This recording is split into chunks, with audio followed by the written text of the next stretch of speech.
forget what I'm doing. Hey, what's up, Laser fans? Welcome to We Have a Take the What podcast. I am Tara Bowen Biggs, and I am joined, as always, by Rose Harding. Hello, Rose.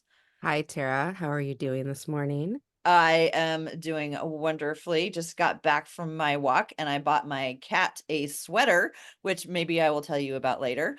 But speaking of cats, we have one of our friends joining us. I was not an intended segue, but it turns out to be a perfect segue. We are joined by Kat from Twitter and from the Discord and from the group chat. It is so happy to have you here, Kat. Welcome back to We Have a Take. Thank you. It's fun to be here. Good morning. I hope that wasn't like a terrible, like, oh my gosh, stop calling me cat compared to your cat. It just happened. It just came You out. should have also added the meow. Like, okay, I have to tell you about this. I meant to tell you about it last night. Kat and I were at the game together last night. We attended a lot of games together because we're both part of the third bench, and I completely forgot. But yesterday I got my cat groomed, and I got her she has a lion cut, which is basically they like shaved everything but her furry little face. And she's so cute, but she's also very cold. So this morning I went shopping for a sweater. Anyway, that got us completely derailed. I'm sorry. I have questions about cat sweaters because, like, dogs sometimes wear sweaters, but I gotta be honest, I don't think I have ever seen a cat in clothes that didn't look like it wanted to murder somebody. Mm-hmm. Well, that's kind of her general disposition anyway. Got it. But she is pretty tiny and tends towards the underweight, so she's very cold, and she does have like a little hot pad that she is sitting on right now. But the groomer actually gave us a sweater, like made like a little sweatshirt that's like super cute, but I don't like it that much because I don't like the fabric, and there's like the seams are like really big. And let me tell you, in my entire life I have never worried about seams, but this cat has somehow become my fixation. I'm like, oh, I don't want her to have big uncomfortable seams. I need to go to the store and get another one. My poor kids, they probably had terrible seams the whole time that they were growing up. But I'm sorry. So if you're listening, children, I'm very sorry. I think that's okay. I think that I'll say all of my friends who have like their kids are grown at some point or another has like done some very parental like stuff with their pets. Once they're like, once they're like past the age where you need to like, like dress your kid, do this, do that, like where they become like more like self-sufficient. It's like I think it's very like I don't know if it's normal, but it's like it's pretty typical that people sometimes then just like inject that mom energy onto their pets. They're like, "Oh, I have a friend who literally puts their dog in a stroller that's designed for dogs." Hey, we haven't gotten that far yet. Yeah. So, so you have areas to expand to should you want to take it there with your cat with her lion cut and her sweater, her Well, custom sweater. if only Nurkic was around, he and I could compare notes on spoiling our cats. Oh my gosh. I Okay. miss Nurk's cats. I know, I miss Nurk too. We'll have to talk about that later. We'll have to talk about Nurk later. But let's start with our icebreaker. Yeah, let's start with our icebreaker. And because we were recording on February 11th, which is Super Bowl Sunday, we have an easy icebreaker today for us, which is do you have any rooting interests in the Super Bowl today? Take that as you will. Rooting interests. Tara, why don't we start with you? No, I don't. You have no rooting interests for the Super Bowl. No, I was just like, okay, the only rooting interest that I have is so one of my choir leaders is a huge San Francisco 49ers fan. And so for him, because I want him to be happy when we have practice late tonight, I really hope that things go his way so that we don't have to sing all the really hard songs. That's a rooting interest. I So mean, there we go. you have a rooting, so yes, you do have a rooting interest. Turns out I do.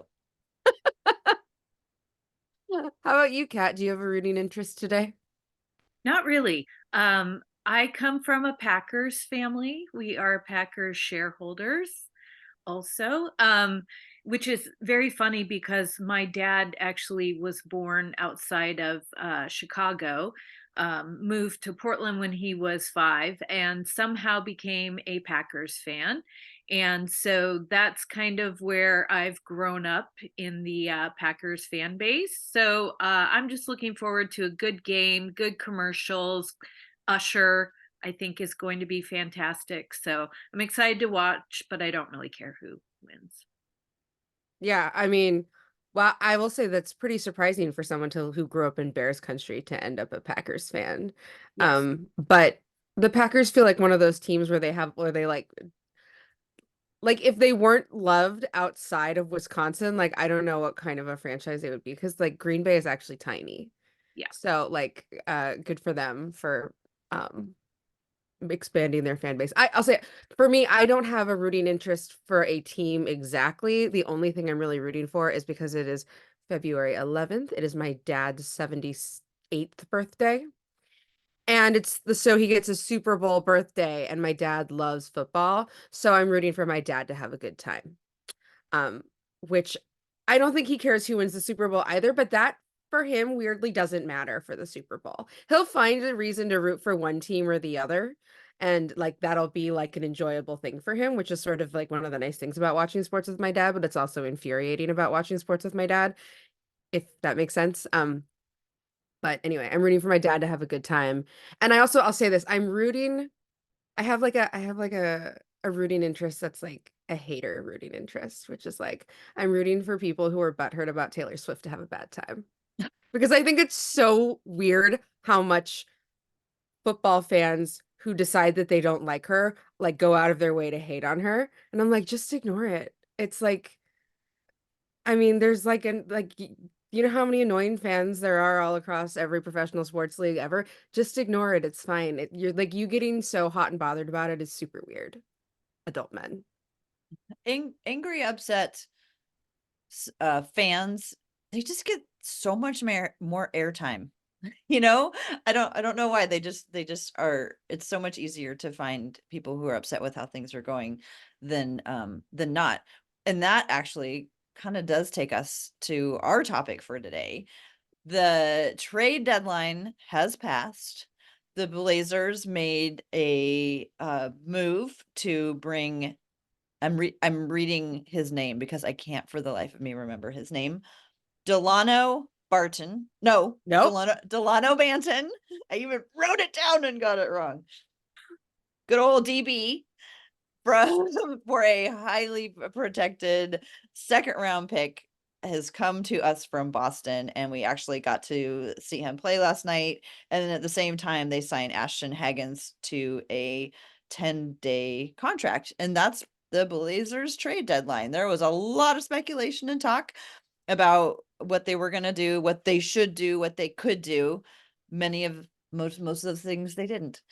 So thought this would be a good time to just kind of catch up with folks on, now that we know what the team is going to look like for the rest of the year. How's it going? How's the season look to you? And really to piggyback on what we were talking about before, spend some time talking about the things that we are enjoying about this, or that we like about it, and that we actually think are working. So that's the premise for today. Would anybody like to actually, let's start off about anything about the trade deadline. Is anybody, upset or surprised by the fact that the Blazers didn't move on from their vets? No, I'll say no. Like I think as soon as we heard that Shaden was having core surgery, I was like, oh, we're gonna keep Malcolm. Malcolm's gonna be a Blazer for the end of the year. And I'm not sad about that at all. Like I think that he's been really great for our young guys, but no, I'm not really surprised that we didn't move on at all. I didn't ever really think we were going to move on from Jerami at all, and I don't know why people got that idea that we would. I think that they thought because they signed him, they were decided to sign him before Dame decided to leave, that people thought, well, we would trade him. But like I don't actually know where that like kind of feeling that we have to trade Jerami came from. I'll just say that. I think that there's a segment of Blazer fans who really enjoy trades. And Jerami was a desired player, we kept hearing his name because other teams were bringing it up. I think the media around the Blazers have been pretty clear all year that they were not likely going to trade him, and said in case anything really good that we couldn't turn down came up, and that he didn't really want to be moved mid-season. So I wasn't surprised about that, but I think it just gets talked about because other teams are putting it out in the universe because he's a desired player. Yeah, I guess that makes sense. And it makes sense that like the Blazers might like field like offers for guys like that if people want to like buy high on Jerami, and it's a real, and it whatever they're offering really suits what we're trying to do here. But like I just like didn't get this idea that we actually didn't want him, and that like we only signed him like thinking that he was going to play alongside Dame. Like it's clear that like none of that was finalized, and but like it wasn't finalized before we started like really hunting for a Dame trade. And so like either party could have like probably backed out of that if they, but it just didn't seem like we actually like wanted to do that, I guess. And also I remember I was saying this to you, I think I was saying this to you, Kat, like I feel like he's the guy, that's the wing that we've been looking for the past 10 years in the Dame era. He just came too late. We went and got him too late. And so like now that we have him, we're just gonna be like, oh well, Dame's not here, so guess we'll move on. Yeah, Tara and I were talking last night about how fun it has been to watch him be sort of the it guy of the team. I think coming into the season, there was a lot of talk about who's going to be the number one. Is it going to be Anthony? Is it going to be Jerami? With Anthony having so many injuries this season, Jerami has really risen to the occasion. And I think it's been super fun just to watch what he has to offer kind of as the leader of the team. And Totally. I'm a big Jerami fan, so I have loved it. And it seems like everybody on the team absolutely loves him. And he is just good energy for the team. And I see no reason to move on from him unless he would like to go somewhere else. Yeah, we were also talking about what an unusual path he's had. Like all of the teams that he made stops at are a very strange combination when you like try to figure out what the story is there.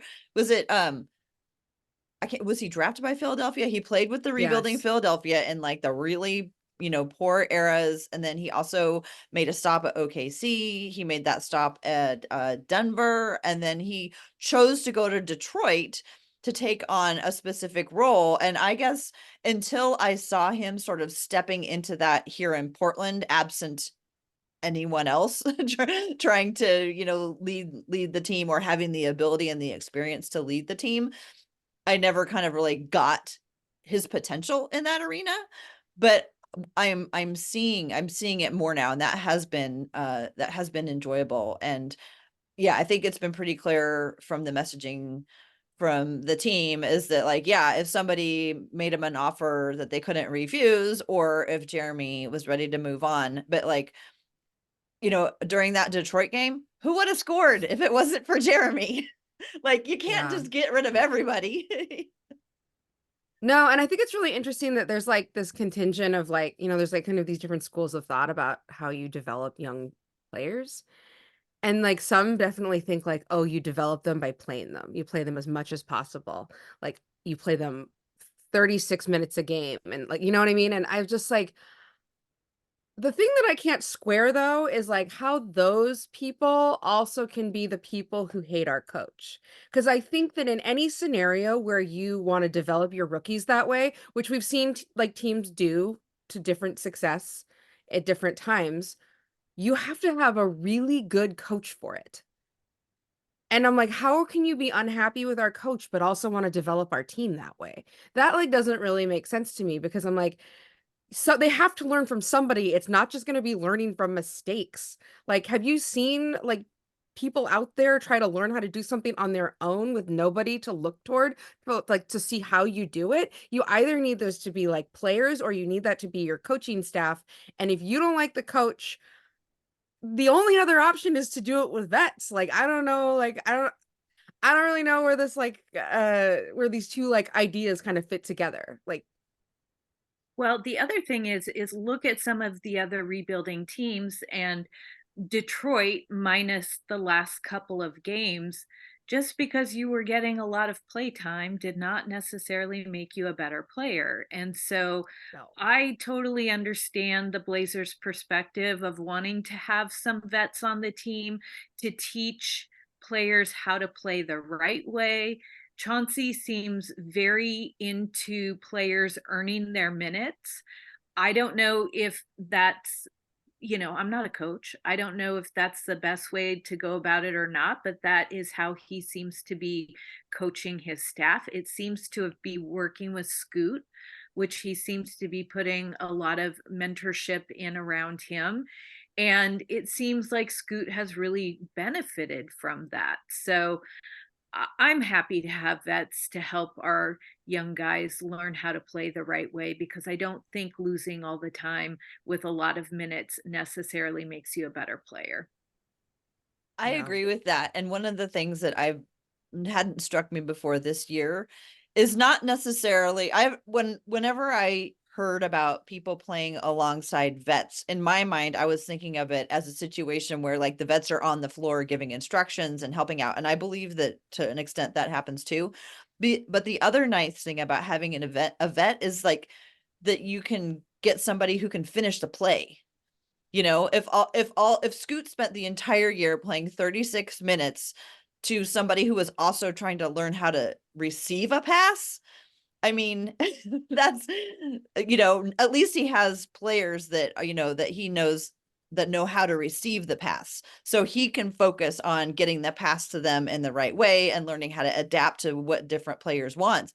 But if he was also playing exclusively alongside guys who have no idea how they want their passes, or they're still learning how to get their passes, it doesn't seem like it would be as fruitful. Yeah, that makes sense. Especially like, so some of these like so not only are a lot of these guys new to the NBA, but they're all new to each other. I know that like last night on you guys were at the game, so you weren't watching the broadcast, but on the broadcast they kept on talking about how CJ's not playing against any of his former teammates. Like, this is a brand new team. He doesn't even know it. He doesn't know any of these guys because Ant's not in the game, and he's the only one on the roster that was there when CJ was here. But like, you know, even if you weren't a rookie or a second year player, you still have to figure out how to learn to play with these new guys. And it's not like most of them were here last year, so they have like a system that they like, and a style of play that you can like try and learn to fit yourself into. They're all learning to fit themselves together right now, and so is the coaching staff. So it's like, of course there's a lot of stuff they have to figure out that takes more than probably a season to do, because it's not like, oh, well, we had like 3 starters that are coming back from last year and they're all going to play like the same style and the same minutes that they were before, so we're looking for to fit the other guys around those 3 guys or whatever. Like, we don't have that. Ant's like kind of the only Ant and Jerami are like the only ones, and they haven't even been on the floor very much together this year because Ant's been injured. And it, like, I don't know, it just, and like when I'll say this, when your point guard changes, that changes so much more than like a lot of other positions. Because like the way that Dame used to run the floor is not necessarily going to be the way that anybody else does it. Um, I know that they did a lot of reads when Dame was like running the team. And so he got to choose, like he made a lot of choices about what he wanted to do. Do we really think that our point guards this season are going to get that kind of like freedom to just like do whatever they want to do? Like, no. I made a comment to Kat last night about how, we were finally seeing Ant and Aiton and Scoot and Aiton figuring each other out. And then those two are both gone. And then, Aiton has to start all over again. And we can talk about Aiton separately, but that is a jump that somebody has to make when you've just figured out how to do it with somebody else. And now here comes somebody. And he just seems like somebody who takes a while for that. But while the game was going on, it was really fun sitting next to Kat, because Kat goes to a lot of remix games. And so she would point out, she'd be like, oh, Ashton and Ibubaji play together. you know, so I don't know if you want to talk more about that, but it was really interesting to think about it from that, like, actually some of these guys do have chemistry. Yes, and Ashton and Kris Murray have played together quite a bit, and you could kind of see that on the court where Ashton had a little bit more knowledge around who he was going to and how to play to their strengths. I think Ashton was kind of thrown into a difficult situation. I think coming in, getting your 10-day is a super big deal to these players, and you're under the microscope because they want to get signed by a team, whether it's the Trailblazers or they get the eye of another team. Their goal is really to get to the NBA. And so to be on that stage and to be thrown into the point guard role, I think is super difficult. And Ashton was working so hard. But it was interesting to me because I think there are some differences between the NBA game and the G League games that I was not aware of until I was going to remix games regularly. Um, the remix games are really played pretty fast. They're usually done in about 2 hours.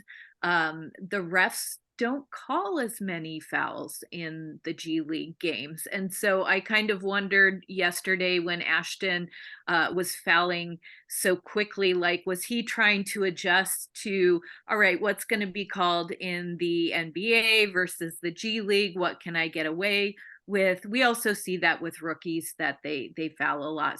Scoots had the same issue. So I think some of that is just the dynamics of the pace of the game really needing to slow down a bit.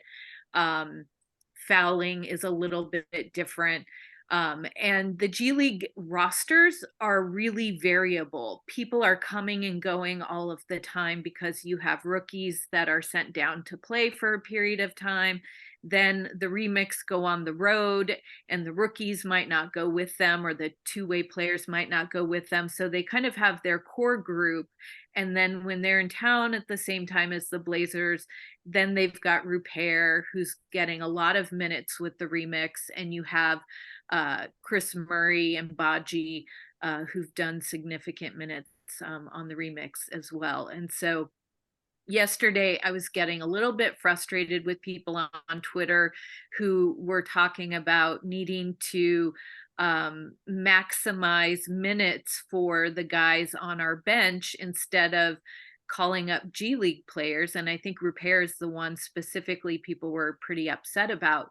But I think people are forgetting Rupert's getting a lot of run on the remix. He's getting a lot of development there. It's not like he's just kind of sitting at the end of the bench on the Blazers and then getting nothing in the off time. He's getting a lot of valuable time.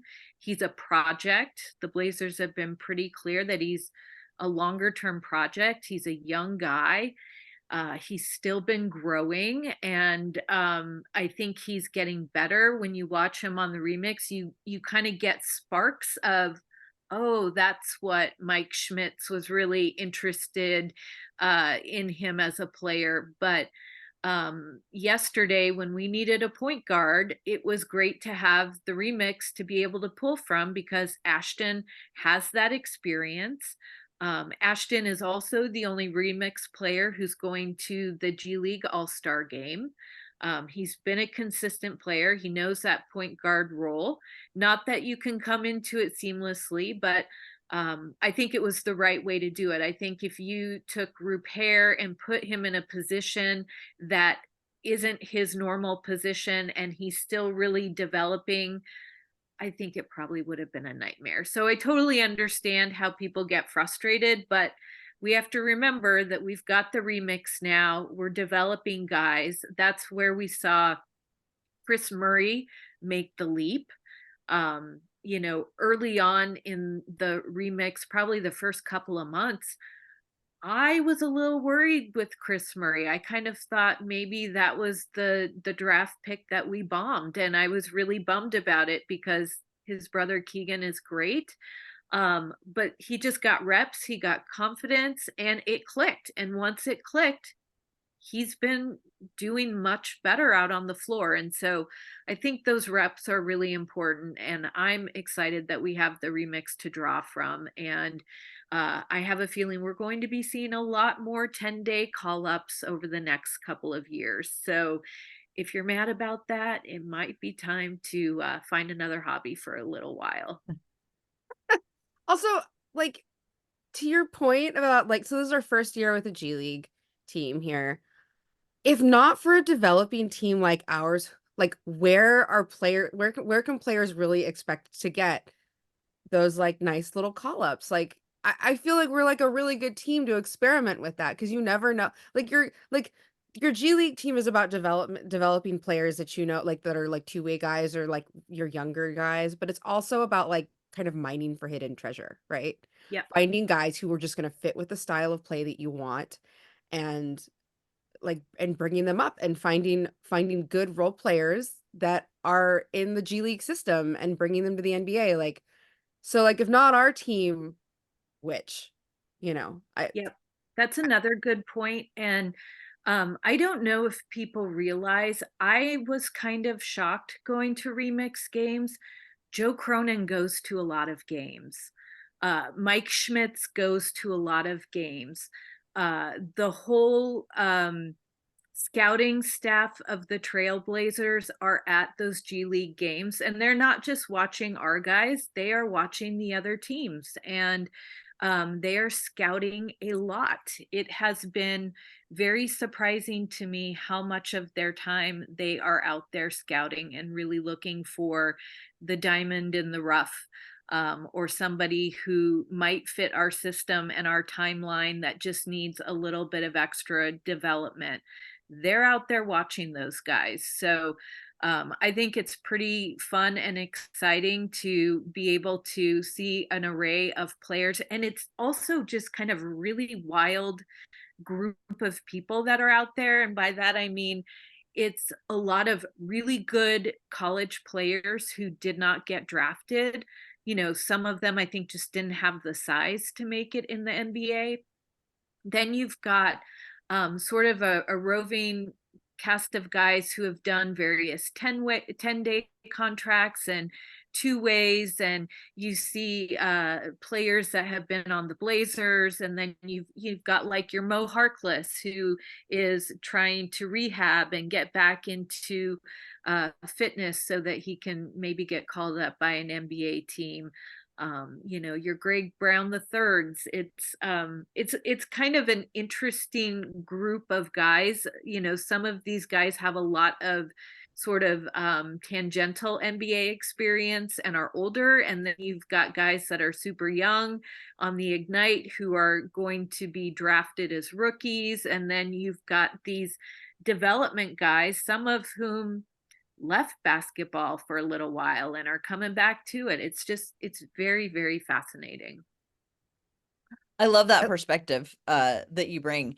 And I'm wondering if I think it's much too soon to know right now. So I'm looking forward to a future time, because I've also heard that the G League is where teams will try out stuff and, to bring it up to their NBA team, whether it's plays or style of play or just philosophy. And I don't think, maybe if you ask the coaches, they would say, of course we have a philosophy, but I just don't know what it is yet. So I'm interested in the future to see if the Blazers, once they have these guys developed and ready to play, if they start implementing that type of thing too. Like, okay, let's do this thing where all we do is take threes, or let's dunk more. Never mind. I'm gonna take off that Oh, lid. Tara, you would love to know they dunk a lot in the G League. There's a Why lot of don't they dunk in Portland? Oh my God, it's killing me. Okay. I can't talk about dunks. It upsets me too much.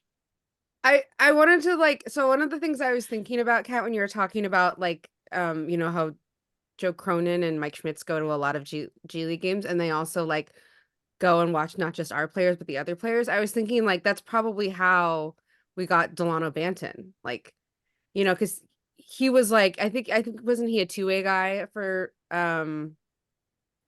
Boston. Boston? Yeah, like a two-way guy. And like there's lots of guys that have come now from the G League to make meaningful contributions to team. I was just thinking about how like that's how Jose Alvarado got to the Pelicans, and now he plays like a meaningful, important role for that team. He's like, he's like made a name for himself, but like to your point, he's like physically, he's not the kinds of guys that typically get drafted in the NBA because he's like 6 feet with shoes on, and like those guys have to just work that much harder. But like now you see him on the Pelicans and he plays really meaningful minutes, and he's an important person to have to bring off their bench for certain types of situations. Like he's like quite good, but he had to make his way through their G League team from a two-way contract after being undrafted to like get that like full NBA contract. But like there's no reason to think that like we can't do the same thing. And quite frankly, the Pelicans are like further ahead in their rebuild than, than we are. Yeah, and So I think the NBA, just the fact that their All-Star weekend, they're incorporating the G League into that more. I mean, they're really making it an extension of the NBA. And so I think it's just something I have really come to understand the importance of having a team and how it has helped our guys, especially Kris Murray. Um, and I don't know why we didn't have one earlier. It just seems incredible to me that we didn't, but it's been very fun. And the other thing I was just going to note that there is the documentary Destination NBA about the G League, mhm. and it's got Scoot as one of the prime people that they followed around, but it's a really good insight into how the G League operates, and I would really recommend it. I think it's on Prime is where you can find it, but it's a little bit long. I think it could have been a little bit shorter, but it's a good documentary and really gives insight around how difficult it really is to make it into the NBA, and these guys that are really scrapping and working hard to try and achieve their dreams. Yeah, that's a really good recommendation. I've watched that too. And the Scoot part is fun, but also just like the behind the scenes of like how the G League works and how it's where it's connected and where it's not connected in with the NBA is really fascinating. Um, I don't know if you guys have heard the latest briefcase with Casey Holdall, but Kris Murray was on it. And one of the things that really stood out from their conversation, it kind of has to do with what we've been talking about, is that I think Casey was talking about it, how he has observed the coaches really wanting to set their younger players up for success when they go in. Like they don't want to put them in to fail. Like so that could be also some of the reason that we're not seeing the guys right now that we want to see, is that they've made like it appears that they've made like a conscious choice to like, we're not going to just throw somebody in there when they're not ready, or we're going to get them out real quick so that they can be prepared, and we're not just going to throw anybody out there to fail, which I just thought was an interesting observation. Which is also like I'll say like one of the things that I think is very different about the way that we've been rebuilding and say a team like Detroit, because like that team has been put out like for a long time until very recently, I think, until they started switching up some of their like lineups. I felt like some of those lineups were put out there to fail. I like there's no way, there's no like I watched quite a bit of Pistons now that I have League Pass, because I'm like, why is this team so bad? And like that team is they put out like full bench lineups, like full bench lineups of like guys that don't really play like the same style, it seems. And like they'll have like guys who are like DNPs for 3 games, and then they'll come out in an all bench lineup with a bunch of guys who are other guys who had DNPs, and I'm like, this is wild. Like they don't have consistent like lineups, they don't have like consistent rotations, they have guys that are in and like that didn't have playing time the last 5 games, and then suddenly they have a bunch of playing time. Like James Wiseman, remember how James Wiseman got traded there? Every now and then he'll come out and be like, they're in crunch time. And I'm like, what are you doing in crunch time? You haven't been playing for 3 weeks. But like when I see like that style, like I'm very grateful actually the way that our team has been bringing out like I think like lineups that are at least testing something or giving players the opportunity to do something interesting. And they're never like, I feel like they're rarely out there with guys who do not have consistent playing time. Like there are guys who sometimes get put like inserted into different lineups that like maybe haven't been playing every game or something, but they're usually playing with guys who have been playing consistent minutes. And I like that because it gives them something to like play into, guys who like know how to play together, guys who like have been building some amount of chemistry together. And I don't know. It's just something that I've been thinking about because I look at other rebuilding teams to see what they're doing. And I'm just saying I'm very grateful at lots of times when I look at what's happening on a team like Detroit versus a team like ours. And I want to point out one other thing about Detroit that I was thinking about too. So there's been a lot of criticism about Detroit's coach and like what he has and hasn't been doing to help his developing team. I would like to remind people that that was DeAndre Ayton's coach in Phoenix. That's Monty Mm. Williams, who kind of helped, like, I think, set the reputation that he has around the NBA. And I'm like looking at him and I'm like, is it him or is it a little bit you? Hmm. Because I've watched you like he like the beginning of the season he was benching their like not their like second year like like lottery pick for like 24 games. He was like a healthy DNP. And like, the night before that the Pistons played Portland this week, he went off for a career high against Sacramento. Like he had like 38 points or something against Sacramento the night before and they won. Like it's wild to me that that guy wasn't playing at the beginning of the season. And he was also like, I felt like sort of making an example of him as somebody who had to earn his minutes in a way that he kind of poked at DeAndre Ayton for when he was in Phoenix. Anyway, I just want to mention that because I've been thinking about the criticism that that coach has been taking this year. And I think a lot of it feels very earned to me because his team is not good, but it might be better than it actually looks. And that's also the coach that helped kind of like dog DeAndre Ayton. Yeah, that's really interesting. Really interesting to think about it. And, just in terms of like, you know, uh setting guys up for success. You can set them up for success. They can go in and not be ready and then you like go, whoop, okay, never mind. We'll try that again in a couple of weeks after we've run some other stuff at practice or had a chance to practice or you've had a chance to see more. And we've seen that with Scoot this year. And I appreciate the slow roll of Scoot. So like I'll fully admit that when we drafted Scoot, there was my hope and then there was my expectation. And my hope, it's totally okay to hope that you're going to hand him the ball and then from the moment he steps on the court, he's Damian Lillard 2.0. Okay, that's a hope. And it's okay for hopes to be dashed because then you go back to, well, what were my really expectations? 19-year-old rookie. But I've appreciated the fact that they haven't tried to force him into anything. And I just remember back to actually Phoenix again. I felt like they did a pretty good job of just letting Devin Booker cook for a while. Like I feel like I mean, there were definitely people who had like, crazy outsized expectations for him. But from my vantage point, I felt like they just let him keep playing and didn't put like the whole onus of the team on him.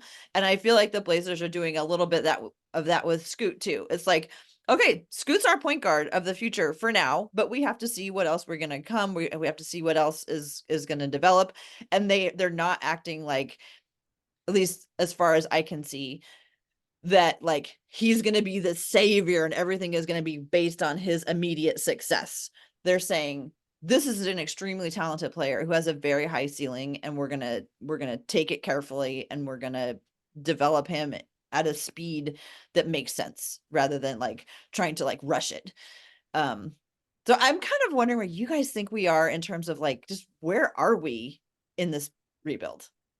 Yeah, can I make a comment about that before we Absolutely. go to the next question? That's the other thing that's been fascinating to me about the G League and the Ignite is full of these young rookies who are hopefully going to be drafted. Their team's records are losing records. They're not very good. A lot of these guys haven't played college ball. I'm going to be fascinating to see if that pathway is going to work, because I think that you miss out on some skills from that pathway.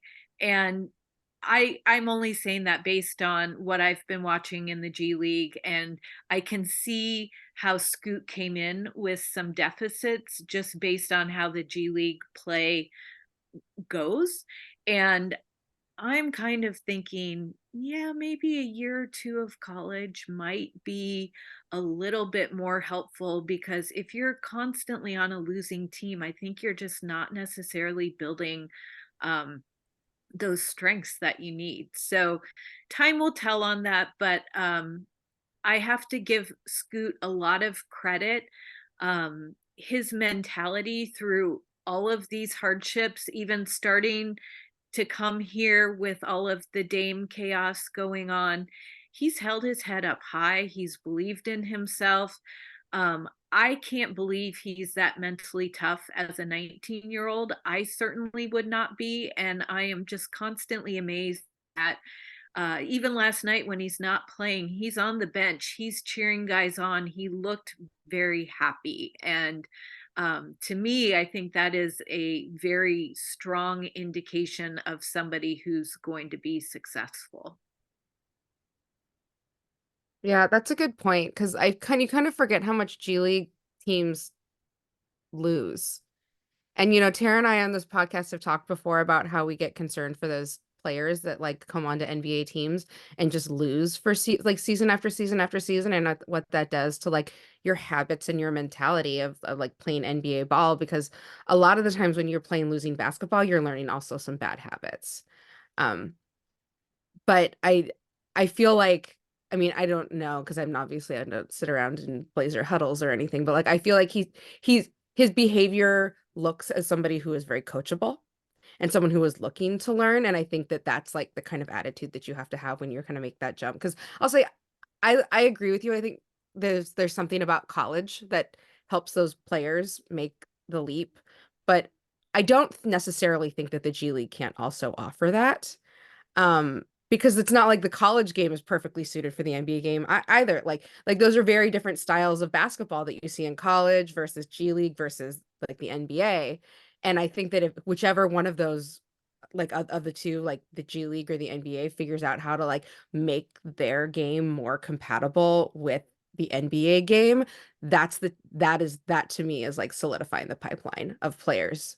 Because I think one of the hardest things for some scouts is to like look at the way guys play in college and see if it translates to an NBA style game, because some people are very good in college that they just never quite figure it out, and I don't know why.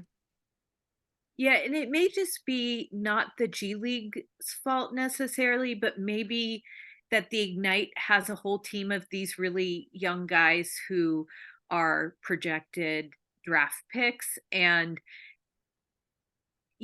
they just lack experience, whereas some of the other G League teams have more of an array of experience on their team. Maybe Mm. they need more vets on the Ignite. I don't know. It's just kind of been interesting to watch, because Scoot's team lost a lot last year. The Ignite this year has been losing a lot. And it's interesting, because if you have watched any of Kamara's interviews, he really has been promoting his college experience as a good development for him. And hey, I did 4 years of college and I've got this experience and maturity that comes with that. And he really talks about it as an asset, which I think is interesting. And Kris Murray, similar. Hmm. So I don't know which way is going to end up being the better way to go, but I think they're different and you're getting different skill sets out of it. It's interesting to think about. So like, you were saying that like the Ignite lose a lot. Like if winning is not necessarily like an expectation in the G League, it like the mission is different for each of those players out there than like the mission for them to play on an NBA team, which is like make your individual way to the NBA. That's the mission here in the G League. And it doesn't necessarily encourage you to play winning style basketball. Like that's one of the things that I find very like strange is that like, you know, like I've heard Scoot talk about that experience where he's talking about, oh, stay mentally tough, you lose a lot, like, you know, like grow and play better. But I'm like, but what is better if the goal is not to win? Because in the NBA, like everybody gets to where the like to the level of play that they want to be at, and then the goal is to win. And can you translate that individual success to winning on a team? I don't know. And maybe that's a little bit up to like the like front offices to figure out who can do that or who can't. But I do think that there's something very interesting about like guys trying to make their way to the NBA from the G League, where the expectation is that winning doesn't help you do that. Or I mean, it might, but like it doesn't help you as much as like playing really good individual basketball. Yeah. Yeah, that's kind of what it is. I mean, they definitely are trying to play as a team, but you see a lot more individualism. And I think when you're playing college ball, it's a lot more about the team ball. Mhm. So that might be one of the separators of the two. And it's an interesting path. I'll be curious to see how it works out in the long run. But the more I've watched G League games, I'm kind of understanding how Scoot came to us with a few deficits that maybe we didn't really expect. And I think we also have to rewire our brains around 19-year-olds. Wemby is just an anomaly across the board. Most 19-year-olds, even 19-year-olds that came into the NBA who've gone on to be really successful, were not necessarily super successful their rookie year. And I don't know if it's just that Wemby has kind of shifted what we are expecting out of young men, but um, you know, he's not the norm. And I think, you know, whether it's maturity wise, guys need a little bit of time to develop that part of their personality. But I think we need to give a little bit more grace to these young men who are coming in and having high expectations because they've got really good skills. Yeah, that's a great reminder. I think a lot of times people forget, like, oh, this is a kid. Like most rookies are like they're kids. Like, what did Scoot just turn 20? Yeah. He just turned 20. Like he can't even walk into a restaurant and order a beer. So this is actually one of oh, we're getting an echo. Okay, I'm gonna keep talking.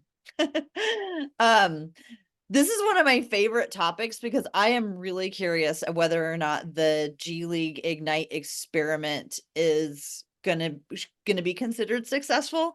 And I think one of the things about not playing college is like when you play for college, you're playing for something bigger. You're playing for the identity of the college. And you go to an NBA team and you're playing for the identity of that NBA team. And when you go to the G League, you're going there to get to the NBA. And I'm wondering, and like if you're going to the G League Ignite specifically, you're like even farther removed from the rest of them because you're making a lot more money, you're a lot younger, and it's really not focused on winning because you aren't even like, you know, the Las Vegas Ignite. You're like the G League Ignite. You don't have anything that you are associated with. And I was just thinking that I wonder if one thing that they could maybe do is just to make those G League mean something, mean more, like play for more. And maybe like the second half, because I remember when we met when we talked to Kelsey and Eric. Kelsey talked about how the first section of the G League goes to the cup, and then they reset all of everybody's records, and then they play for the championship or whatever. Do they get bonuses? Do they win things? Do they get relegated up? You know, it's just like you know, give them something to play for besides just the next thing. I don't know. And I've talked about this before, Kat, because we have 3 guys who didn't play college. You know, we had Shaden who practiced with the college team, but he wasn't on the court where everybody was cheering for the team, you know? And then of course Anthony didn't play. And I just think that's one thing that you don't get necessarily from the G League, but you do get that, I think, when you go overseas. Because I think my idea, or at least what it appears to me, is that, like, you know, you're playing for a town and that town is behind you and that town wants your thing to win. So it'll be interesting to see how this all plays out. And if anybody ever either maybe nobody cares. Maybe we're the only ones who are like, Yeah, that's a good point. Also, like, so like a lot of these other like these like G League teams are associated with an NBA team, and they might play in different towns, but they're going to be very close to the NBA team, where like they don't really get to take on like necessarily their full on own identity, where like the city gets behind them, like, you know, like, I don't know, some of those like European teams, like that's the team, that's the city's team, and like we're the Portland Trail Blazers, and we have a G League team. Like we're in the same city, like, you know, it doesn't quite have the same thing going for it, because really people that are interested in the remix are interested in the remix usually because they're interested in the Blazers, not just because they're interested in the remix. And I mean, obviously there will be some people that are just interested in the remix, but like in general, I think most of the people there are there because they're Blazer fans. Yeah, I also think it's going to be interesting too how the Trailblazers adapt to having a remix team. So they've talked about having the team in Portland at, you know, sharing a practice facility, running the same plays so that, you know, the guys who are playing on the remix, you know, your Kris Murrays, your Rupert, Baji, that it's not an entirely different system when they're in the Trailblazers. And I also kind of think, like, when you're calling up guys on a 10-day and you're seeing how they're working within the system, it's probably going to help the Blazers adjust how they're running the remix too. I think it's going to be a lot of experimentation to get those adjustments to be quite right. And I think we're going to have to just have some of these experiences where we are experimenting, and now is the time to do that because we're rebuilding and our record doesn't really matter that much. So, you know, I think we're going to see a lot of adjustments along the way, so it's kind of exciting. I forgot. I want to bring us back to this. We started talking about this, and now we're talking mostly about the G League, but we started talking about this because we were talking about the trade deadline. I want to bring this back. I am disappointed about one thing about the trade deadline, and that is that we have not had Reath promoted yet to a full NBA contract. And I really, really want that to happen because he has earned it. Like, and that to me is also another success of like the two-way system. Like, look at the minutes we get out of Reath. Look at how good he looks in like the NBA system. Like, he's earned that contract. Like, let's just give it to him. Yes, I'm 100% on board. I am 100% agree with you, but I'm starting to get worried. Like, I mean, I know that they had to have enough room. So if they were gonna if they were gonna make any trades at the deadline, you know, all these excuses like why we haven't done it yet. Oh, and he still has more time. You know, it's very confusing to figure out like what it all is. Let's 50 games, 100 days, depends on if you're called up or if what the roster situation is. There's a ton of variables are all involved. I'm just getting this like icky feeling that if they were going to do it, they would have just done it. And like, as soon as we have to start doing math to figure something out, it's not going to happen. Like, it's just like, why hasn't this happened yet? And I don't know. I'm just starting to, I'm hoping I'm wrong, but like, why not just do it? Why haven't they just done it? I mean, they didn't need to preserve that spot for that open spot. I mean, they knew what they were going to do. They knew Also, what deals weren't out there. so I understand this from like a very like strategic standpoint of like not doing it until you have to do it because it means you're open for more options. Now with the trade deadline closed, I don't really know how much that matters anymore. But like I understand like why when the trades were happening, they were like, well, we want to be able to take on people and release them if we need to or whatever, like, and move guys around in that way without having like that spot occupied by somebody that we don't have to put there until like March. Um, and I'll say like, so in Sacramento, Keon Ellis just got his two-way contract converted to a full NBA contract. And I kind of wondered if they were going to do that with him too, because he played some really great, meaningful minutes earlier in the season. And then it kind of like fell out of the rotation. And I was like, what's going on here? And I kind of wondered now if it was about them managing. I don't know anything about his, like, how many games he appeared in or was, I guess it's not about appearances. This is whether he was active for them. I don't know how many games he was active for this season, but I was like wondering if like, oh, were they slow rolling his NBA games because they wanted to make sure that they could convert him after the deadline? Because he got his after the deadline as well, I believe. I don't know if these guys that are on two-way contracts are going to be more likely to kind of be pushed to like the brink of their two-way contract in order to maximize flexibility, and that's going to be like the trend going forward. But like to me, I can see why teams might do that and not convert guys until they absolutely have to. Because that's like one of the few like elements that you have like complete control over. You know, nobody can go and sign him out from under you or anything like that. And so when you choose to convert him, just takes away some flexibility that you may or may not want for X, Y, or Z reason. I get that, but it's been 3 days. And also, and this is only a recent thing that I started to go, oh no. It's been 3 days since the deadline, and the Blazers aren't contending for anything. Like, they're not like, we got to keep all our options. I just think it's weird, and I hope I'm wrong, because I don't know who else is going to play backup center for them. And if they aren't going to, it's just like, if they're going to do it, just do it. And like, if they're going to, you know, if it came to it, I'm sure there's other guys that they could have decided to part with. When you look at like how valuable WAP has appeared to be as that backup center, it just baffling to me. And it's just throwing up red flags for me. And I don't want it to be right. And I came up with this because they were talking about Shaden coming back. Shaden just had core surgery. And they were like, oh, he'll be reevaluated in 6 weeks. And so we're all going, okay, 6 weeks will be March 22nd, which will be 3 weeks from the end of the thing. And if he does light ramp up for this, then he can be back. Okay, he can play the last 7 games. And that was like, okay, we're doing math again.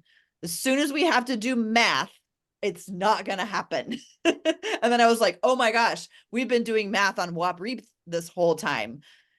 Is there something going on there?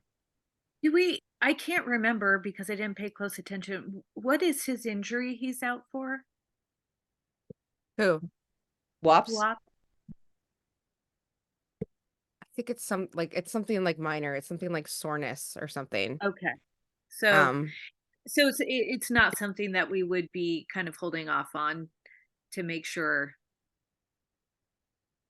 it's not a bad injury before signing him. I have to say this, part of me is just lazy, and I don't go in and out of my front door, and that is just to say my Duop wreath is still hanging on my front door, and it is needing to be taken down, but I never remember it because I go in and out the back door, and then I drive by my house, I'm like, oh, I still have that holiday Duop Reath, but I love it so much and it's held up so well. So maybe I need to keep it up until he gets his contract signed. that is 100% what I'm doing because my wreath is also still on my door. Okay, good. And I was like, it's funny. We take down our tree like right before New Year's or something, and I forgot about the wreath for a while because I also like I don't go because I go in and out of my garage. Um, Usually I don't go in and out of my front door. And then I saw it once when I was like going to like look around for where a package was left, and I was like, oh, my wreath is on there, and I'm like, I'm gonna take it down when he gets that contract. That's what I'm gonna do. I'll take it down when he All gets right. that contract, and then I'll feel really good about it, and I'll feel like it was a reason why I left it up and not just that I forgot it was on my door. Well, I so hope that I'm wrong. I'm just starting to get suspicious. And FYI, he has been out with right knee tendonitis. Okay. I'll say that, Tara, your point about math is well taken, but I will say this, that there are lots of things we could have been doing math on this whole time. We only did math about Reath because we wanted it to happen. There are plenty of other things that we have not been capturing by like doing math on whether they're going to do X, Y, or Z, because those are not the things we care about. Those are not the things that we are looking forward to and think should happen. But like plenty of other random stuff may happen that we could have been counting down towards, we just didn't know to do it. So there is like this element of like where are our priorities as fans, and what moves are we looking forward to, and what ones just happen. And there is a world out there where I can imagine nobody's counting down how many appearances Reath has left on his two-way contract, in the way that we aren't counting down how many Justin Minaya has. Like, you know, just because we like him. That brings up a good question. So Delano was a two-way. So does he get traded to us as a two-way, or does he have a contract? And is that impacting WAP's potential contract? I don't understand how that works. We would have to phone a friend to get I the assume answer. he comes over on the contract that he's on. My assumption is that he comes over on the contract that he was on. If he's being traded, he gets to keep whatever contract he's on. But I know that you're only allowed to have three two-way players on your roster at any time. It used to only be two, and now this year it's three. And so that would mean it's Reath, Minaya, and now Is Baji now a two-way? Banton. I thought that Baji was released and then he came back as just a G League contract. So on Basketball Reference, it lists the two-way players as Duop Reath, Justin Minaya, and Ibu Baji. And then it just has Delano Banton on. Now that is as of February 11th on Basketball Reference. So take that for what it is. Anyway, I hope that I'm wrong, and I want to be wrong. I'm also starting to balance not getting too attached, because that's one thing that we have to take into this rebuild, is that not all these guys are going to be here. You know what I mean? They're going to have to try out a lot of different players, and a lot of players who we come to love are going to move on. So this is maybe part of me just trying to like, okay, don't get too attached, because maybe somebody else would be interested in adding him to their roster, and I would be very happy for them and very sad for us. Who would be our backup center? Because I mean, so Moses Brown is like a broken hand or something, and Yeah, Jabari's been playing it. Jabari has been Ibu playing. Baji. Yeah, Ibu has been playing it, and Jabari has been playing like small ball center. But like, I mean, that doesn't seem like a sustainable practice, I guess is what I'll say. No, so I hope whatever happens, it happens in the next few days so I can stop worrying about it. Let's touch briefly. I'm glad that you stopped me before we moved on, because that was a really good discussion. But I want to just kind of go back briefly, because we're getting up at time, to kind of like what are your thoughts on where we actually think we are in this rebuild? Because I can't decide. If we're like right at the beginning, if we're actually 2 years in, if we're actually 3 years in. Where do you guys think we are? I have feelings about this. We were talking about on the Discord. I think we are in year one of the rebuild, but we have a bit of a head start because we got draft picks in the last couple of years. So to me, the rebuild starts when your star leaves and you're really working with a young roster of guys where there's not a lot of expectation around winning. You're trying a lot of different things.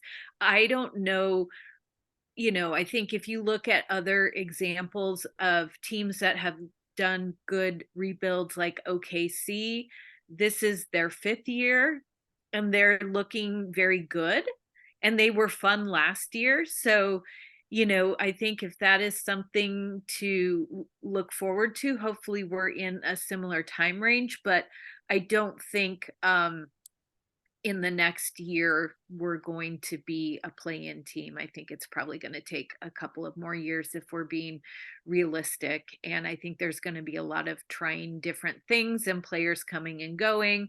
And, we don't know how long. I can't imagine Brogdon stays forever. Jerami might not stay forever. Aiton may not stay forever. We have a lot of experiments, and I think some of it ends up who's going to pop on this roster. Is it going to be Shaden? Is it going to be Scoot? Is it going to be both of them?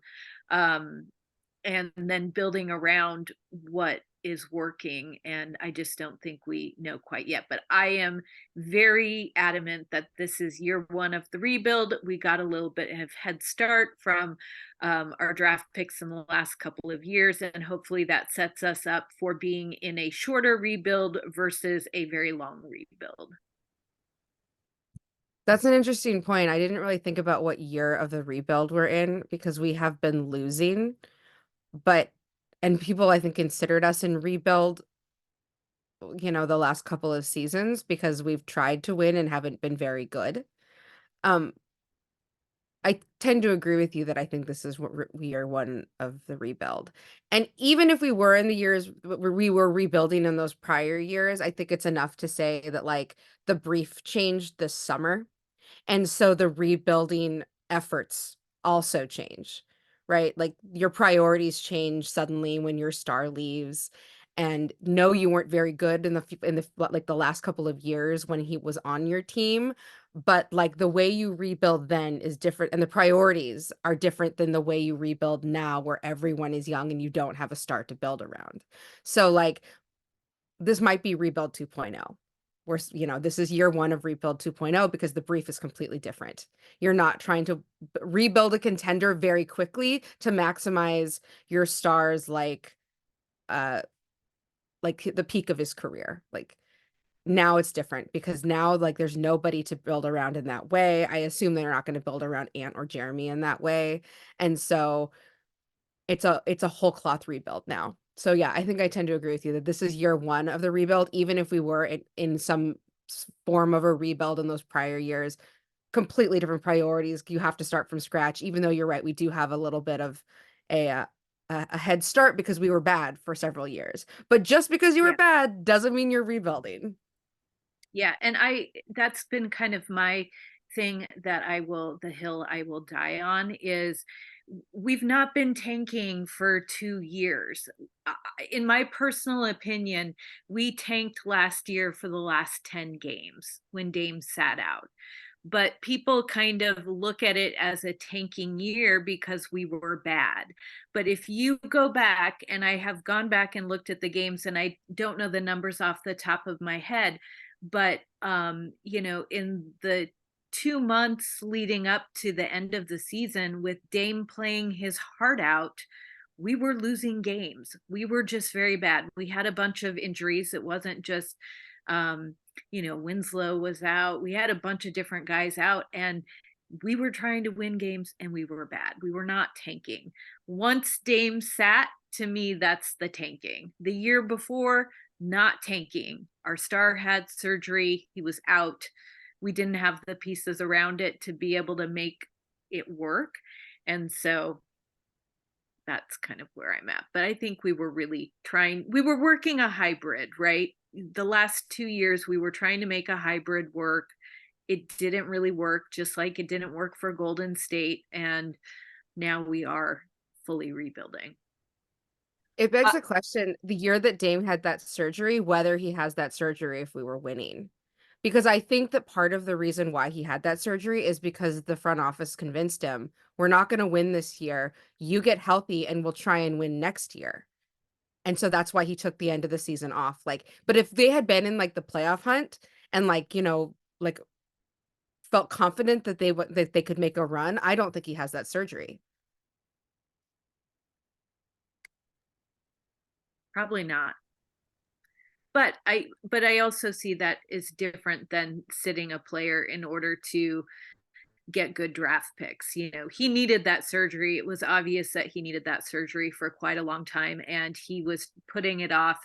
And now that we've had 4 players have that surgery, I think they are in the mindset of we're going to nip this in the bud and get it taken care of sooner rather than later. And so I think that is definitely a good way of thinking about it. I appreciate this discussion so much. Kat, I disagree with you with the year that they ended up getting Shaden from the draft. I do think that once Dame sat, just like the constant rotation of like people grabbing people for here, grabbing people for there, and just clearly not trying to like make the team better. I think that was a tank. They were like, okay, and they had to tank hard because they were doing okay, and then they had to just absolutely fall off the cliff. So I think, in my opinion, that was a tank. And then I think last season was, I think you're right that like they were trying and it was just not working. And then at the end they were like, no, we are shutting this down. I think the team, I think at the deadline, the team started tanking, but Damian Lillard didn't buy into it until he actually finally sat down. But I am 1,000% in agreement with you that they right now are rebuilding. They are not tanking. And like when people are like, oh, we gotta lose games now. Like, you don't need to worry about that anymore. The games will lose themselves. Stop calling it tanking. This is the rebuilding. But what I also appreciate is, thinking about, because like I said, I'm trying to figure out like, where are we in this? And now I do see that, yes, we are at the beginning. It's going to be, many more years of this. I thought that those last 2 like quasi tanking years were going to put us farther ahead than they did. And I was like, okay, we're going to tank 1 year and then Damon's going to be back and everything's going to be great. They better have it figured out by then. Did not. Second time. Okay, one more time. They better get this figured out. They did not. And now it's like, okay, yeah, this is like the reset to the reset. Like first it was a retooling, I think, isn't that what Olshay called Yeah. it? But I can see what he means by retooling. They were just going to take what they had and like polish it up and make it better and send it out there It's as, a hybrid plan. yeah.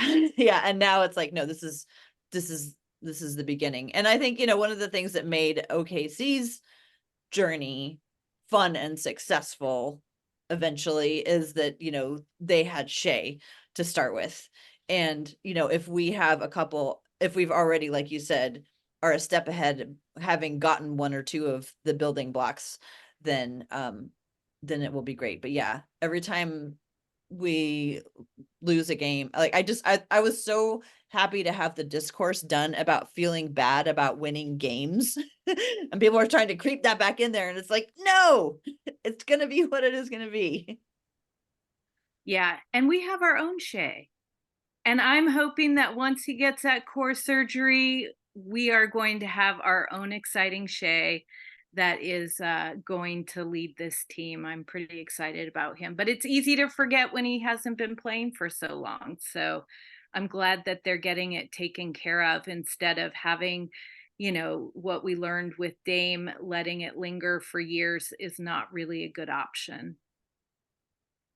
Yeah. And I wonder if like that's like sort of an attitude that changed with when the front office changed over too, where it's like, they're I feel like Neil Olshey was always trying to do something like a hybrid like he was always trying to execute multiple plans at the same time. And like sometimes that leads you to make some bad decisions because you're trying to keep both lanes open. And that you sometimes there's a lot of loss, like there's a lot of sunk like loss in keeping 2 lanes open because you end up putting efforts toward one lane that doesn't end up panning out, and that feels like all of that effort and all of the moves that you made in that lane were a waste. And one of those things was probably putting off Dame's surgery, because like when Dame talked about it when he finally got it, he's like, oh, I've needed this for years.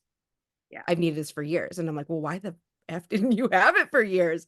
Like, you're not like you're gonna like put it off until you're retired. Like that's not a way to play. You might not ever feel comfortable your whole career. And like, remember with the plantar fasciitis, like he was always trying to play through the plantar fasciitis where he'd like take a couple of games off here and then like come back and play for a little while until it was unbearable, and then he'd come back, and then he would take some more games off, and like it just felt like he was in like the plantar fasciitis like rotating door for like years as well. And I'm like, I haven't seen him miss a game for plantar fasciitis now for a while. Like eventually taking all that time off like must have done him some good, even though it wasn't for the plantar fasciitis. But I just wonder how much of his career like and his like potential was lost in those years because we didn't have him get those surgeries earlier, because we were always trying to like play to win now while also retool every year and like try to turn like like copper into gold. Yeah, and I also think, I mean, Golden State tried the hybrid route when they drafted Wiseman, and it's true for rookies to develop, they need time playing out there on the court, and it's hard to do that when you have a winning team who is, on the cusp of trying to get something done. You just don't have those minutes available that you do when you're rebuilding. So who knows, maybe there's a team that can make the hybrid approach work, but it seems like it's a difficult and daunting task. I just had this flash of wondering or what it's like for the front office to have so many young guys that they can like sort of set the expectation with that, like, if you're injured now, we're going to take care of it now, as opposed to guys who've been around for a while and have maybe like more say or more clout. For Damian Lillard, like he's going to do what he's going to do. And, it took years for the front office to convince him to, take care of these various things. Now they have these young guys who've just gotten into the league and maybe are a little bit more willing to listen to taking care of some of these things early and not letting things linger on. It just must be Well, it different also for the seems front like office with different people to talk to, different age groups to talk to. It also seems like a surgery that is becoming more common because if I remember correctly, Dame was kind of convinced to do it at the Olympics with when one of his teammates had it. And so Drew it seems Holiday. like yeah, as Drew it's Holiday had it. becoming more common, um, maybe they're more comfortable doing that surgery because they have other players to look at to say, oh yeah, that was successful and it was worth the time off to do that. I didn't really think about it at that moment, but there's something kind of like small town about how Dayton was convinced to get that core surgery, and then he ended up taking Drew Holiday's job in Milwaukee. And I was gonna say one of the things about the hybrid approach that the Warriors did was like, I think that the hybrid approach only works to a certain degree when you're a team that has like championships under your belt and you are trying to extend a championship era of basketball, which is not what the Blazers were doing. And they were able to make some like moves, and also they get like, when you're a team like that, you get vets on the cheap sometimes. Like guys go there hoping to try to win and like sign below their market value perhaps in order to have a chance to win, because I remember that they were able to extend it in some ways because they won in 2022, but they basically had to replace Kevin Durant with Andrew Wiggins, and they had to get some guys kind of vets on the cheap. So like, does that work for a team like Portland where they're like, we've been pretty okay for like years and we're trying to like extend our okayness? Like, I don't know if that works. But like to me, like that 2022 championship that they were able to like get, that to me was like the success of the only measure of its success for like the like hybrid approach that they've been doing, and they probably don't get it in like 99 circumstances out of 100.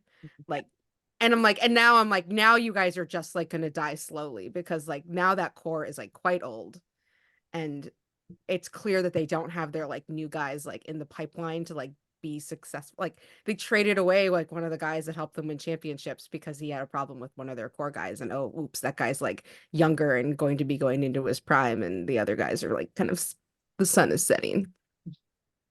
Yeah.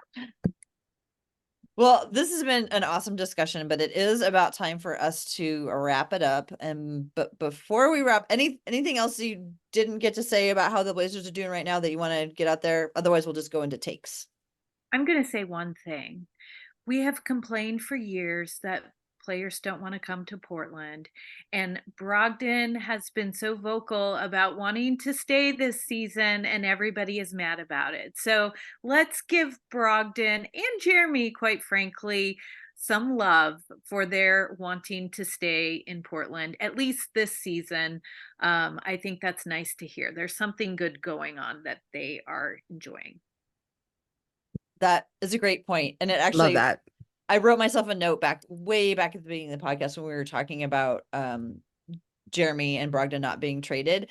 And I think one of the things that might have seemed a little bit disappointing at this point about Brogdon not getting traded is that I think a lot of us were thinking about like the Dame trade and the chain of trades as that went on. So like, oh, it wasn't just Dame got traded for DeAndre Ayton. It was it was for, we also got Robert Williams and we got Malcolm Brogdon, and then they're going to flip Malcolm Brogdon for a different player. So that chain was supposed to continue, but it stopped with Malcolm Brogdon. And so now we're looking at the return package for what the Blazers got in return for trading Damian Lillard, and maybe some people were hoping for more, and not trading Brogdon just feels like that ended and that like part of the story is over. Who knows? We'll see what happens next season. Yeah, that's a good point that there's like some level of anticipation around a trade for him because they want to see how it ends. But you could argue the same thing about Robert Williams, and he's obviously not going to be traded. Well, I mean, I guess apparently people were interested in him at the trade deadline, if you believe the rumors, but like I just can't imagine any team like making like bending over backwards to make that happen because typically trade deadline trades are about winning this year, and he's not even going to be playing this year. So like it makes sense to me that they held on to him. I don't know. But yeah, you're right. People, and Kat's also right, I will say. What I meant to say this to you earlier, Kat, people just love trades. They love trades. Oh my gosh, like trade machine Twitter is a whole thing. I Okay. mean, it can be fun. I was playing board games with my sisters yesterday, and those were like so complicated. But then looking at some of these trade requests, like, it sort of scratches the same kind of itch of like trying to like make some beautiful puzzle layout. Anyway, go on, continue. No, that's all I have. I just wanted to say that. And also, I'll say this. I was very pleased to just not have any trade deadline stress this year. It's nice to not have to worry about them because again, I view trade deadline trades as like people who are trying to improve their position this year. Because otherwise there's no reason to rush into doing something and buying high or selling low on guys you don't need to do that with. And so like in terms of the business aspect, which again, I don't really like thinking about players as like assets because they're people, but like I understand that that's part of like the business of basketball. Like it doesn't make any sense to like force a trade that doesn't get you what you want if you know that you might be able to get a shot at getting what you do want later. Mm. So I can be patient, I can hang out, I can like be happy watching the guys that we have develop as long as we sign Duop Reath by the end of the season because I would really, really like to drink that bottle of champagne in my wine fridge for him. Yes. So Cronin, figure it out. I need to have a drink for him to celebrate him. That's my piece. Okay. It's time. It's time for us to share our takes. I know that Tara doesn't usually have a take, but Tara, I hear you have one today. Tara, what is your take? This whole podcast has been takes. That's the I thing. know. Okay, my take for this episode is in honor of Kat, who has been sort of my concierge into the Bravo world. She and some other friends who've had more experience than me, and I'm just like a brand new newbie, just like running around in Bravo going, oh, this is amazing. Oh, this is amazing. So my hot take is that Miami is the best housewife franchise right now and will hold that spot for the next couple of seasons. Has to be Miami though. It is what it is. These women in Miami are bringing it. And so Rose, I know you're not as familiar with the thing, so I'll just explain why. So right now, all these other franchises, there's a lot of like gimmicky stuff. There's a lot of extraneous gossip. There's just a lot of like stuff that's like getting all mixed in, like with the timelines, with like, it's airing now, but they're fighting about something else. And Miami they just bring it every week on the TV, and they're not messing it up outside of it. And it's beautiful. Like the way they film it is just gorgeous. The colors are vibrant. And we do get Larsa Pippen in it, who is Scottie Pippen's ex-wife. But she has nothing to do with the Miami Heat. And so like they never talk about the Miami Heat, although they did have a celebrity basketball game, which was hilarious. So it did have some basketball in it. But anyway, some of the other franchises have been really great for years, and they're kind of dropping off. Like Potomac has really been struggling, Atlanta's been struggling, and they've been like mainstays for many years. I think it's time for Miami. Miami's going to shine. That's my take. And you get the NBA crossover with not only Larsa but Michael Jordan's son. Yes, Larsa, who is dating Michael Jordan's son, which is they are actually. Wait, really? Yeah. Yeah. He's on the show, and he's actually very likable, very mature, very intelligent. Totally. I kind of don't see what he sees in her, but it's got some nice NBA crossover. Yeah, they are kind of fun to watch as a couple. They're kind of, it's a little bit like, okay, what do you see in each other? But he's great. He's like Is this smart, like a May December thing though? Because she calm. must be a lot older than him. They're like 15 years apart, I think. Yeah. No, they're likely gonna get married. Mm-hmm. Yeah. On TV? See what you're missing. Apparently I need to be watching Real Housewives Miami, because I didn't realize there was so much NBA crossover. It's like an NBA spinoff. Shoot. You would be surprised how much Bravo has some NBA crossover, because we got some good NBA crossover in Utah, and then with Potomac. Potomac. I forgot about Utah, the free tickets. I just keep getting mixed messages from you guys. You're like, oh, you got to watch Beverly Hills. Oh, you got to watch Salt Lake City. Which one am I supposed to watch to like understand what's going on? Well, they're not connected to each other, Okay. so it doesn't matter. Like they don't like spin off of each other really. You just have to choose one. And so it just depends. Like we've suggested Salt Lake before because it's short. They only have a few 4 seasons. We've suggested, OC because it was the original one. So if you want to see where it came from, watch the first season of OC. We've suggested Beverly Hills because just like so much happens with Beverly Hills. So it just depends on what you want to get out of it. Yeah. Potomac has Juan Dixon, former Trailblazer, as one of the people. Okay. He's not a housewife, but his wife is. I see. Okay. Well, shoot. Yeah. Okay, Kat. Okay, so my take is a bit of an annoyance, but I'm just kind of done with companies that don't have some sort of customer service option where you can actually get a response that is not a bot. So I will tell you what happened to me last week, and I'm kind of in this like I'm not sure what to do, and it's basketball adjacent. I like the Panini Instant basketball cards, and if you don't know what those are, they print them for special moments that happen in games, like if somebody has high scoring game, or they have some sort of team record, or any kind of exciting fun thing that happens in the moment. Every week they pick a couple of moments, they put it on their website, you order the card. It has like a 3 or 4 day allowance where if you don't order it in that time period, you can't get the card. They're $10 a piece. So anyway, they had one for Wemby when he played in his Portland game because he scored some kind of rookie record. in that game. So I thought it'd be fun to buy that card for myself and my friend who went to the game, as a remembrance of our first time seeing Wemby in an NBA game. And so I ordered 2 cards, $9.99 each, so $20. I finally get my order and they send me 2 stacks, 2 rubber band stacks of cards. They send me 50 cards. Now, normally I would not be bothered if a company sent me more than I was expecting to get. You get a little windfall, but they only print the number of cards that people buy. So 48 cards are not going to the home in which they should be going to. And I feel really bad for the people that bought those cards.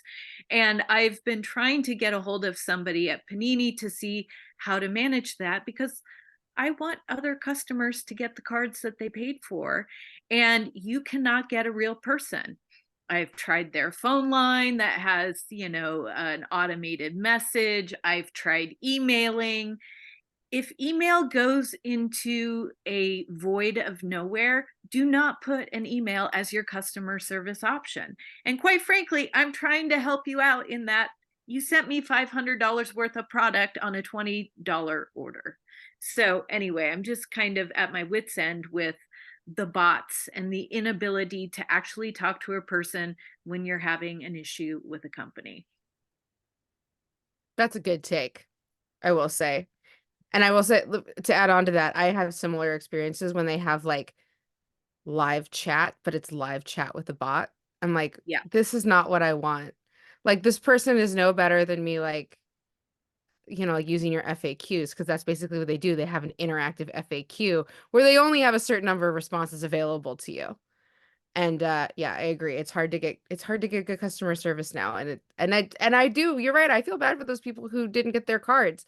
I don't know anything about card collecting, but I do know a little bit about Panini because I did buy a Panini card for Tara because I bought her the Shade and Sharp dunk that she loves, where his toes are pointed and he looks really great and he's almost smiling a tiny bit. Like, so I did buy one thing from them, but I only got the one. And also I'm very curious how many they actually printed because I got the number 1 card because you know how they're all numbered. It's the number 1, it's card 1. And I was like, did anyone else order this besides me? I mean, you might have the only one, Tara. I don't know how many other people bought it, but your card was the number 1 card. It was like serial number 1. So maybe it's the only one in print. I don't know. But Kat, I think it's really commendable that you want to get those cards into the hands of the people who ordered them, because imagine what they did get. Well, and also they're Right. not able to call in and tell anybody that they didn't get their order. Yeah. Right. If nobody's answering the phone. Well, they probably can get a refund, but like that's probably not what they want because they can't just go out and buy this somewhere else at some other Right. time. Right. Otherwise, I would just let it go and I would say, oh, look, I got a nice little windfall. But I feel bad for the people that didn't get what they ordered. And maybe I just need to move past that. But I also just think it's really bad to have sort of these quasi customer service email addresses if they're not going to respond to you. I have one idea that you might try if you haven't already. When I was trying to get the Blazers to fix their website so you could get a Jabari Walker jersey, he still doesn't have a page, but there's at least the option on the order page to get a Jabari Walker jersey. I went through social media.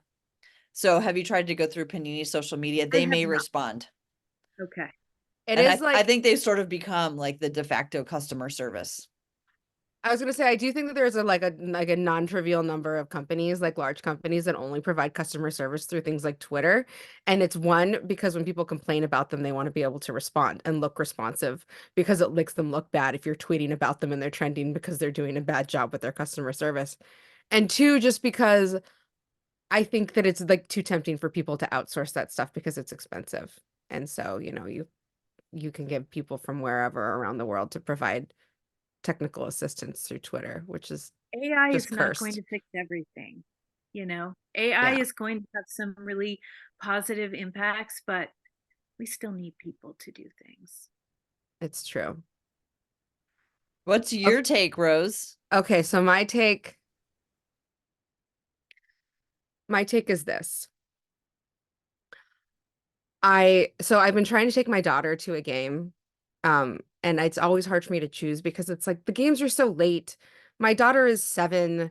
It's like she's gonna turn into a pumpkin before the end of the game, and it's gonna be a nightmare to get home, and she's gonna be so grumpy by the end. And I was looking at taking her to the Charlotte game later this month because it's a Sunday game, and so it starts at 6 instead of 7, which is like a little bit more bearable to me. Although still, by the time we get home, still be past her bedtime. But I want to know what, like, my take is that we need more actual weekend afternoon games. I would love for there to be like afternoon games, like, like sometimes they play at like 3 o'clock or something like that. Where did all those go? We used to have those, like a handful every year, and those are great games to take kids to, but 7 o'clock on a weeknight is not great for kids. And if they want to grow their young fan base, they need to have a few of those games every year where it's like a Sunday at 3 or 5 or something that's not like 6 or 7, because like a game, depending on how long a game lasts, like you're not getting walking in your door until 9:30 minimum. And maybe even later than that, depending on like where you live and how long it takes you to get home. Like, so anyway, my take is that we need more afternoon games. I think that those are perfect for kids. And I also think that like families are far more likely to go together as a group in an afternoon game. I think the reason why they normally do those afternoon games is to accommodate TV schedule, and we're just not on national TV games anymore. Sure, but I'm just saying there's a good scheduling reason to do it anyway, Right. even if you're not on national TV. I think it's good to have more options available to your fan base so they can participate in the thing that you're selling. I agree, and I've heard other parents also say the same thing. Yeah, so whoever we know at the Trailblazers, can you give us a couple of afternoon games so we can bring our families and our kids to watch your team play basketball? Because I hear that you're not selling out games all the time anymore. And I can bring my whole family if you have a game at 3 o'clock in the afternoon. Everyone can go. Even my parents who are like in their 70s can come to your afternoon game, but they're not going to come to a 7 p.m. game. That's my take. Great take. I love it. Well, ladies, we have covered a lot today. Thank you, Kat, so much for joining us, and especially for all those awesome G League insights. I look forward to hearing more. We'll have to touch base at the end of the season too, just kind of like recap how the whole thing went. For now, anybody want to any last words? Share social media handle where people can find you. Oh, maybe Kat, you could promote the third bench stuff too. Oh yes, so At the Third Bench is on Twitter and Instagram. Seth runs the Twitter, I run the Instagram, and then mine is at Kat Renzer, CATRENZER, on Instagram and Twitter. Yeah, thank you so much for joining us today. I can be found at TCB Biggs on Twitter and Instagram, and We Have a Take can be found at We Have a Take on Twitter. We do have an Instagram thing, but we haven't posted anything there for a really long time. Maybe we should take care of that someday. I don't know. Priorities, right? Rose, you want to take us out of here? Yeah. I mean, you can find me at Roselle Harding basically anywhere that I am. Twitter, Instagram, technically Blue Sky, although I haven't logged into that in like months, so sorry. Um, and yeah, thanks for listening and go Blazers. Thank you.